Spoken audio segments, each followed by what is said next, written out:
A little over 3 weeks ago, Rick Davis and Hank Chiappetta were allocated a place for a piece of art they have collaborated on for close to a year. The finished product, entitled Evolution by Monsanto, was placed in City Council chambers after Councilman Ben Stuckert advocated the placement. So can you tell the audience a little bit about this sculpture and how it came to be? The sculpture was an idea between both of us. It got to be here because I asked Mr. Ben Stuckert, the City Council President, who is concerned about our environment, about placing it where it could be publicly seen, because the city of Spokane is suing Monsanto.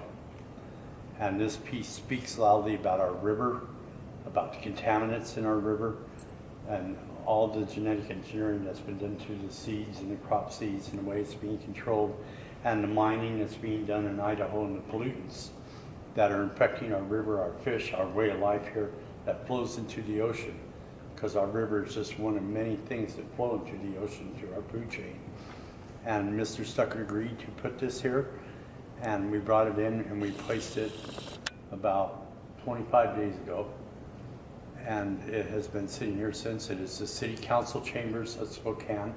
I'd also like to add, I think it's the first time any political statement has ever been made that has been put inside an acting physical place where laws and ideas are created by a council or any municipality, and we've been honored by having this placed here so people can see it, and it is a wonderful statement, and people should come to the City Hall of Spokane and the City Council chambers and see it.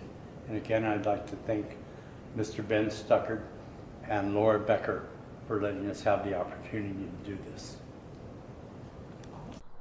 The artists take pride in the fact that the materials they use are reclaimed. They essentially recycle unused material to create their artistic expressions. The fish, when I came up with the idea, was a piece of scrap wood. It was walnut, and I carved it. I put a human nose on it and a full smile. The flute was something that my son came up with because we didn't have room to put the paddle I was going to carve, which was a fantastic idea. So I give him credit for the flute.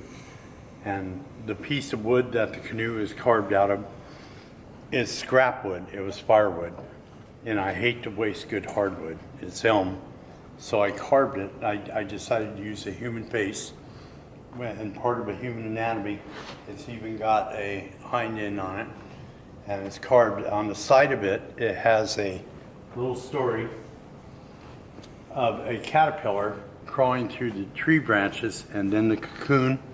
And when he comes out, it's kind of like half a bee or a butterfly with human ears and a human face, which has to do with contaminations and stuff and what happens when you mess around with the ecology of the earth. Things mutate. And it's basically, I put the feathers on it because it looked good and I thought it was free form. And when I do something, I don't believe in something being perfect. So I have gaps in the feathers like it would be naturally. Inside the canoe, it has silver lead. The silver lead represents the contamination that's happening in the Coeur d'Alene River, Lake, Spokane River, which flows into the Columbia and goes into our food chain in the sea. And the fish is sitting in the lead. And he has his hands over where his ears should be because he's like, oh no, he has a second pair of hands because everything is mutated. And Rick came up with all the metal. He is a genius at metal. This is all hand manufactured steel. I'll let Rick talk at this point. Okay. Can you tell the audience a little bit about your name and a little bit about who you are and Yeah, what this is about? Rick Davis. I do metal sculpture, and I use scrap metal, and the arms and legs are made out of old irrigation pipe and electrical conduit, and as well as the hands and fingers, and it's all hand fabricated, heat, pounding, grinding, welding.